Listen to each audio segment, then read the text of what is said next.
Finally Vrusshabha റിലീസായി കണ്ടു.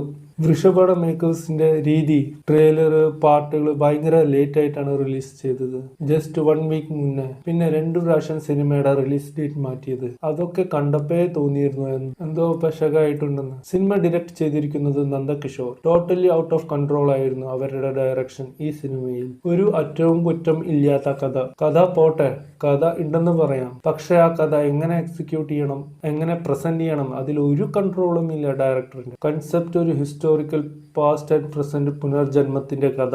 ഒരു ഹാർട്ട് ടച്ചിങ് ഇമോഷണൽ അച്ഛനും മകൻ തമ്മിലുള്ള റിലേഷൻഷിപ്പ് കഥയായിരുന്നു. പക്ഷെ അത് എങ്ങനെ കാണിക്കണം, അതിൽ ഡയറക്ടർ പക്ക ഫെയിൽ ആയിരിക്കുകയാണ്. ഇതിന്റെ കാരണം ബജറ്റിന്റെ പ്രശ്നമാണോ എന്താണെന്ന് ഒരു പിടിയും കിട്ടുന്നില്ല. ലിറ്ററലി ഫുൾ നിറയെ ഗ്ലിച്ചസ് ഉണ്ടായിരുന്നു സിനിമയിൽ. നിറയെ ഫേസ് ആക്ഷൻ സീൻ കഴിഞ്ഞാൽ ഡൂപ്പിന്റെ അവിടെ ഹീറോയിന്റെ ഫേസ് വെക്കുന്നതിന്റെ ഗ്ലിച്ചസ് ക്ലിയർ ആയിട്ട് നമുക്ക് കാണാം. സിനിമയുടെ VFX എന്ന് പറഞ്ഞ അയ്യോ, നമ്മളുടെ ആദ്യ പുരുഷ ഡയറക്ടർക്ക് ആശ്വാസമായി ഉണ്ടാവും. അവർക്ക് കോമ്പറ്റേറ്റ് ചെയ്യാനും ആൾക്കാരുണ്ടെന്ന്. അതാണ് അവസ്ഥ ഈ സിനിമയുടെ VFXന്റെ. ലാലേട്ടന്റെ ലെഗസി വെച്ച് കന്നഡ ആക്ടർ സമർജിത് ലങ്കേഷ് എന്ന ആക്ടറിനെ ഒരു ബിഗ് ബഡ്ജറ്റ് മൂവിയിൽ ലോഞ്ച് ചെയ്യാൻ എടുത്ത ഒരു പടമായിരുന്നു. പക്ഷെ ഈ പ്രൊജക്ട് എവിടെയോ എന്തോ ബഡ്ജറ്റിൽ എവിടെയോ പാളിയിട്ടുണ്ട്. അതുകൊണ്ട് ഒരു ലോ ബഡ്ജറ്റ് വെറും ഒരു ഡ്രാമ സിനിമ പോലെ എടുത്തു വെച്ചിരിക്കുകയാണ് ഈ സിനിമ. പോസിറ്റീവ് സൈഡ് എന്ന് പറഞ്ഞ ആക്ടിങ് എല്ലാവരുടെയും സൂപ്പറാണ്. കാസ്റ്റിംഗ് കറക്റ്റ് ആയിരുന്നു.